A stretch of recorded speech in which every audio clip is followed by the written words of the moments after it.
In the years since the Dobbs decision, California has led the nation in protecting reproductive freedom. But even with those protections, gaps in access to care still remain. The reality is simple. We already have a workforce that is trained, qualified, and ready to provide this care, but they are restricted in their ability to do so. Nurse practitioners, certified nurse midwives, and physician assistants, also known as advanced practice clinicians or APCs, receive extensive education and training. They are already safely providing a range of reproductive health services in California today. They've demonstrated their competency and training, but state law has not kept up. Current law puts outdated limits on what these providers can do, regardless of their training or their patients' needs. These restrictions mean patients are turned away or forced to wait for longer care.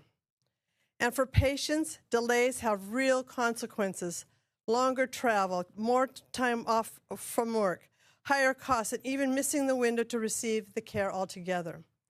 AB 1973 is about fixing these issues. It updates state law to allow APCs to practice to the full extent of their training and proven competency. This bill is a common sense update, one that allows the state to fully use a skilled workforce that patients trust. At a time when access to health care is under pressure nationwide, we should be removing barriers, not maintaining outdated ones. AB 1973 ensures patients get timely care from providers who are already trained, competent, and serving their communities. With me today, I have Dr. Tanya Bashu, an OBGYN, and Asmara Jabre, a certified nurse midwife. Welcome. Thank you. Go ahead. You'll have 2 minutes. Great. Good afternoon, Chair and members of the committee. My name is Dr. Tanya Basu. I'm a board-certified obstetrician gynecologist and complex family planning specialist with over 15 years of clinical experience, and I train and work alongside nurse practitioners, certified nurse midwives, and PAs to provide high-quality, evidence-based abortion care. I am here today in strong support of AB 1973. This bill modernizes California law by explicitly including certified nurse midwives and PAs as advanced practice clinicians, and by removing outdated restrictions that prevent trained APCs from providing procedural abortion care. The evidence is clear. Abortion care is safe, and appropriately trained advanced practice clinicians provide this care with the same safety, quality, and patient satisfaction outcomes as physicians. Our clinicians at Planned Parenthood Northern California participated in the landmark research that established this fact, and APCs have safely provided abortion care in our clinics for many years. Advanced practice clinicians are essential to our state's reproductive health care system, especially as California faces widespread shortages of OBGYNs and primary care physicians. These shortages are most severe in rural and low-income communities, where people already face significant barriers to care. Limiting APCs based on outdated, non-scientific rules only worsen these disparities and delays time-sensitive care. We know well that in many areas of the state, there are physician shortages or fewer healthcare providers who are trained or willing to provide abortion care. I have personally seen patients travel 2 to 3 hours for procedural abortion care, which includes miscarriage management, due to the widening maternity and abortion care deserts in our state. AB 1973 removes artificial barriers, expands the capacity of California's existing trained workforce, and ensures patients receive timely, evidence-based care no matter where they live. I respectfully urge your support for this bill. Thank you. Good morning, Chair, members. My name is Asmara Gabre, and I'm a certified nurse midwife with 8 years of experience practicing at San Francisco General Hospital. I'm an associate clinical professor at UCSF, and I'm the founder of Black Centering Group Prenatal Care in San Francisco, and the founder of the Black Midwifery Fellowship in California, named in tribute to Black midwives who provide full-scope reproductive health care, including abortion care, in this country long before it was criminalized. The fellowship received $3.5 million from the state to train midwives in abortion care. I am here in strong support of AB 1973. Physicians have trained me, and I have consulted with physicians throughout my entire career. That consultation is how midwifery works, and it's how AB 1973 will work. The bill preserves consultation, referrals, and transfer protocols for care beyond the first trimester. Through the Black Midwifery Fellowship, I have provided care up to 13 weeks and 6 days. I have the knowledge and the clinical foundation to be trained beyond that, but current law prohibits it. So I step back and my physician colleagues take over. The training pathway exists. The physicians willing to train me exists. The statute is where it stops. I'm about to launch a midwifery-led clinic, including abortion care, the first in our institution. Patients come to midwifery care for continuity, cultural concordance, for relationships that span pregnancies. If I have a patient that I need to care for and their procedure is at 14 weeks or beyond, current law forces me to hand them off to a stranger. Many of our patients do not need a different provider. They need continuity. The law says otherwise. AB 1973 updates outdated language, allows trained CNMs, NPs, and PAs to provide procedural abortion beyond the first trimester with physician consultation, protocols, and preserves rigorous hand-on clinical training with no online shortcuts. The evidence shows that APCs provide abortions with safety and patient satisfaction equivalent to physicians. AB 1973 aligns the law with our training. I respectfully request that you also support this bill. Thank you. Thank you. We will now move to any in the hearing room who would like to offer support. Please go ahead. Angela Pontes on behalf of Planned Parenthood Affiliates of California, co-sponsor and support.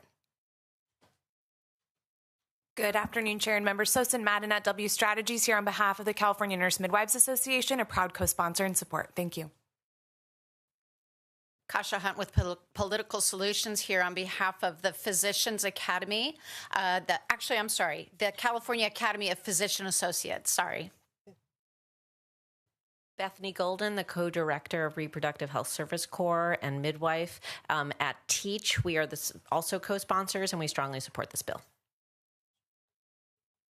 Kimberly Robinson, I am with Black Women for Wellness Action Project, and we are also a co-sponsor and strongly support this bill. Thank you. Dylan Elliott on behalf of the City and County of San Francisco in support. Good afternoon, Chair and members. Keshav Kumar with Lighthouse Public Affairs on behalf of Reproductive Freedom for All in strong support and appreciation of the author's work.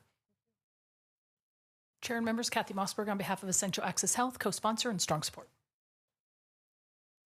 Good afternoon, Symphony Barbie on behalf of the ACLU Cal Action in support. Good afternoon, Jessica Moran on behalf of the California Association for Nurse Practitioners in support. Jeanette Stevenson, an individual citizen of California. I support this bill and CalCare. Thank you.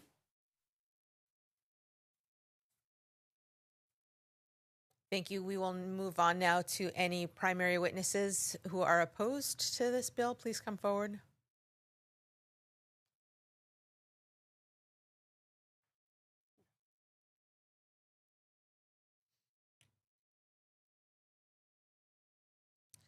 Thank you so much. You'll have 2 minutes each. You'll have to press the button so we can hear you. Good afternoon, Chair and members. My name is Mindy Hertzel with Sierra Pregnancy and Health. I'm a registered nurse with a certification in inpatient obstetrics, and I'm here today to oppose AB 1973. This bill would allow mid-level providers who do not have formal surgical training to perform second and third trimester abortions, procedures that carry significant medical risk and require advanced clinical judgment and experience. I've spent my career caring for women, many in high-risk situations, and I've seen how quickly complications can arise, especially later in pregnancy. Second and third trimester abortions are not simple procedures. Risks include hemorrhage, infection, uterine perforation, cervical laceration, amniotic embolism, and more, all of which are life-threatening. When complications occur, they escalate quickly and require immediate, experienced interdisciplinary intervention. I'll never forget experiencing what it looks like to call a code on a patient experiencing an amniotic embolism. It took our entire unit of nurses, anesthesiologists, the hospital rapid response team, and multiple physicians experienced in labor and delivery to perform the C-section, stabilize her, and transport her to critical care. The response was immediate and extensive. Had she not been in a facility equipped with teams of people prepared to respond to such emergencies, I hate to think of what the outcome would have been. Expanding these abortion services into a setting less prepared than that would be catastrophic. That's why this bill is so concerning. It expands who can perform higher risk procedures by lowering standards. When something goes wrong, it's not theoretical. It's someone's daughter, someone's partner, someone's whole future. Access should never come at the expense of safety and should never be just one option. Vulnerable patients should not receive a lower standard of care. They deserve the highest level of medical expertise, not increased exposure to risk. Women deserve honesty, dignity, and safe medical care, especially when the stakes are this high. Expanding these procedures to less experienced providers moves us in the wrong direction. For these reasons, I respectfully urge you to oppose AB 1973. Thank you for your time. Thank you. Please go ahead. You'll have 2 minutes. Chair members, my name is Greg Burt, Vice President of the California Family Council, and we are opposed to AB 1973. Every other area of medicine holds firm on surgical training requirements. No one in this building would propose letting nurse practitioners perform cancer surgery to expand access to underserved communities. The legislature would reject that immediately. So why does abortion get special exemption? What is it about this procedure that causes otherwise careful legislators to set aside their thinking and that they apply everywhere else in medicine? That brings me to another question. Why aren't we demanding that underserved women receive care at a same standard as wealthier communities? Expanding access by lowering standards is not compassion. It is telling vulnerable women they deserve less. And what procedures are we expanding? Second and third trimester abortions. Public opposition to abortion sharply grows worse as pregnancy advances because the humanity of the child is harder to deny. Organ systems are formed. Many of these babies can survive outside the womb. These are developed children, and the methods are brutal. Expanding who performs them does not make it less troubling. It simply sears our consciences by normalizing what should normally horrify us. And finally, why is the preoccupation always with expanding abortion and not with supporting mothers who might choose differently with real help? There are more families wanting to adopt than children available. Where are the bills promoting adoption? The lopsidedness of this legislature's attention should trouble all of us. And that's why we ask for a no vote on AB 1973. Thank you.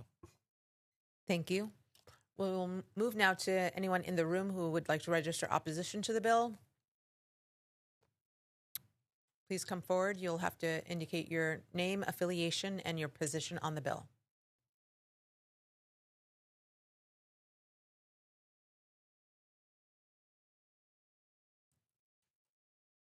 Good afternoon. Matt Newton, with pastor at River City Christian Church, and I strongly oppose this bill.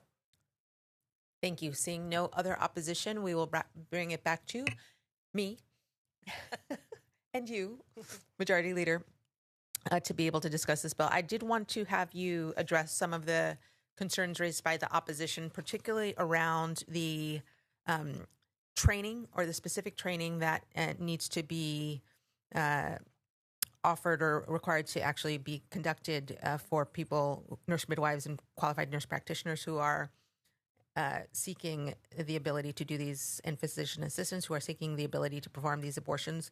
And then if you could also, and fine if you want it to be in your closing, speak to the need to have NPs and CNMs actually engage in establishing consultation collaborations and referrals for procedures that are beyond the scope of their education, training, and experience, consistent with the existing law.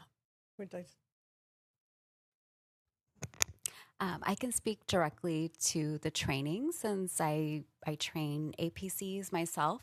There is a really rigorous curriculum that we follow, one that is published by Teach, and it is very hands-on. There's a didactics portion, and we also review what is appropriate to the setting in which abortion care is provided and when it is appropriate to refer for higher level of care, specifically around complex cases and when it's appropriate to consult.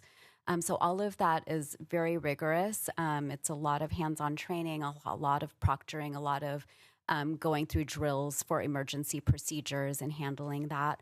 So I feel very confident in the training that is provided for APC level providers, much that surpasses, to be honest, other OBGYNs and residency programs throughout our state. So this is very specific type of training and a very well-established curriculum that is available nationwide. And just to jump onto that too, is that just want to remember that the bill ensures that there are protocols that are in place for the transfer of care and collaboration with the other medical professionals for the cases that go beyond the clinical scope, training and experience, including any complication or situations that require high levels of care.